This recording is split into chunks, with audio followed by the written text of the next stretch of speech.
Thierry's team is the best team I ever played against in the English Premier League, but it probably still didn't go close enough to sort of win. We went to the final, not I think with our best team. Not with that team. The best squad we had. Exactly. And then we went to the final. But I do look at this team right now, and I do a great team attacking wise, but we were strong defensively, and I just look how strong they are defensively. That means you'll always have a chance, especially when we get to the knockout stage. Obviously, 2 legs home and away, and I think teams who come in this competition. Well, I should just say at this point, a very warm welcome along to our studio here in London. Kate, Thierry, Jamie and Clint here with you. If you're watching with Nigel and Nico, thank you for joining us. Thanks very much, Kate. It was anything but boring, but what a game in the second half that was. I mean, come on. We've got to give you your props for your analysis. We asked you which key players should we look out for. Gyoekeres came clutch, got the... I was going to say doblete, sorry, because we're talking to Spanish players in a second. Got a double there. What impressed you most about his performance? I think the fact that he kept going. I think he was huffing and puffing at times. There was one period in the first half where he was just sprinting all over that, pressing really high.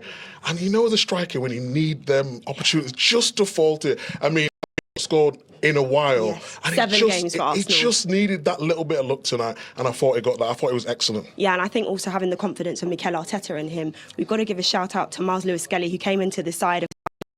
I mean, we talk about young players bursting on the scene. Yeah. He's done it. Oh, yeah, exactly that. But in terms of...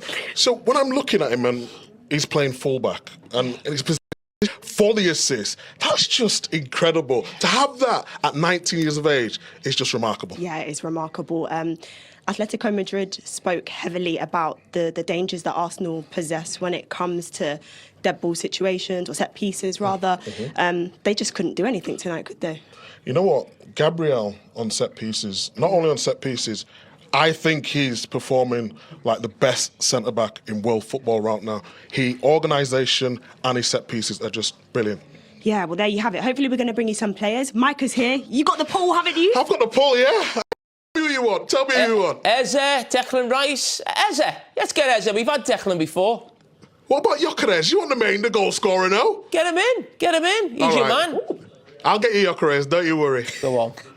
We'll see you guys in a moment. Thank you very much. Always good to see them. We will be back with them very shortly indeed. We're going to bring you full highlights, well, not of every single game, because there's just far too many goals to get through. 43 goals in total tonight, but we will do our best to bring you as much as we can. That includes games with PSG, where they scored 7. PSV, who scored 6 tonight. So just some big... It all in the studio. Hello, good evening. Welcome along to our Champions League post-match show. Welcome into the studio in London. Kate, Thierry, Jamie and Clint here with you. We've had a fun evening watching some Champions League action tonight. Arsenal were a great watch, particularly for you, Thierry. Yes. 4-0 the final score against Atletico. We're going to show the people at home the highlights if they didn't get to see this one and watch some of the other action. Let's start in the second half, I think, in this one. Yeah, which was... really crazy. It started with me being scared, in all fairness, because if you let the big man, Julian Alvarez, being able to turn in and around the box like he's going to do now when he's going to receive the ball, now, I thought that was going to go in. And, we got saved by the crossbar. He loves that one. He can bend it well, as we all know, and he would have been maybe a different second half. Clint, Gyoekeres did end up getting 2, but he could have got one earlier on in the game. Yeah, did a good job here trying to get on the end of it, just try to get a touch. He worked hard all night, and when you keep working hard, good things seem to happen for you. That's the only, maybe, as an Arsenal man, I don't think that was a foul. You have to be honest. But it doesn't matter. You don't have to defend the way you did defend. Gabriel is alone, sorry. Amazing cross from Declan Rice. And Gabriel is there, and that's why I said, that's clutch. That's what you call being clutch. 1-0, Gabriel. Yeah, listen, they're just so strong from set pieces, but to get a set piece against a team managed by Simeone shows how strong they are at set pieces. But this was a brilliant footballing goal. And this lad, Miles Lewis-Skelly, we haven't seen a lot of him in the team this season, but that is absolutely sensational. And that finish, as Clint mentioned earlier on, very Thierry Henry-like. But this is just fantastic from the young man. Brilliant assist for him. He was doing that in the academy already. Yeah, but that was a great footballing goal. Yeah. We mentioned how many goals they get from set pieces, but now and again they do score a good one. You know, sometimes in this game you need a little bit of luck, and that seems to happen to people who work hard. And we talked about all night pressing, lost causes, running down, getting on the end of things, and here he is again, just being in the right place at the right time. A little bit of the box if you want to score goals, and a big goal for him, especially after not scoring in 7 games. But yeah.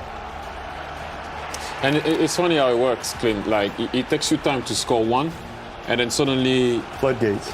you score straight away. And it doesn't matter how people can debate about how you control the ball or whatever. It doesn't really matter. And again, the big man having an assist, you can see that they work at it.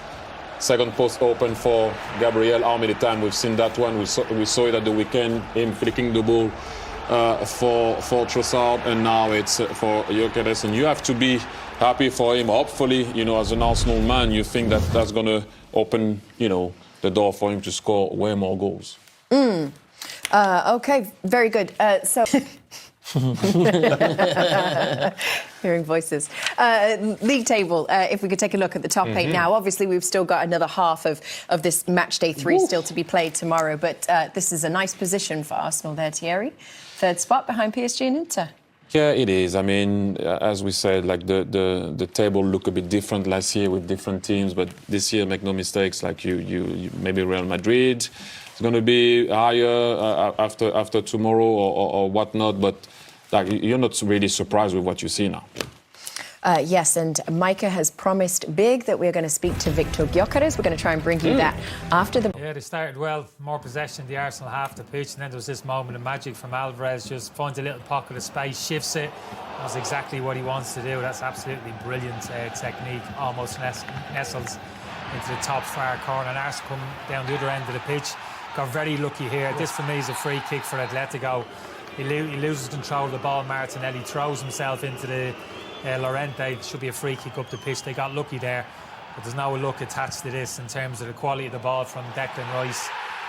And again, the time in the run from Gabriel. And again, the big question mark is, you know, who's making contact with Gabriel? Who's making this header difficult? Nobody. It's certainly not Gonzalez, the left winger, who's closest to him. You know, he can't point the finger at him, 5'8", a left winger, that he's not physically imposing himself. Look at Jimenez behind him, 3 yards behind him. The Atletico left-sided centre-half, his experience, surely he's got to recognise the danger, but he didn't. Yeah, I mean, it's a brilliant delivery. You mentioned Rice. The delivery is bang on, and I sometimes think he's wasted, but not when he puts a delivery like that. It's unbelievable. And Gabriel's very difficult to defend against. Kenny's right. Why would your left winger be the last one? I think he naively dropped deeper than the rest as well and definitely played him on side. But then again, you're expecting one of your big centre-halves to be closer to their most dangerous header of the ball. Hardly matters now because they added 4 more goals or 3 more goals to it. But did you think they were lucky to get that free? Oh my God! It's you know, it's, I don't know if I was going to say the word cheating there. He's jumped into him. It's clearly a foul for me for Atletico, and Simeone was perplexed at the sideline. It was like, you know, you see Arteta claiming for it as well. Like, but I think he's definitely bought the foul there. And again, can you understand from the referee's point of view the way he saw it? I don't know when I see it. Referees understand the game. That's a good point. I think that's a good point. Clearly, as he says, he overruns the ball and he actually jumps into the defender, you know, and it's a key moment in the game. First goal is so important.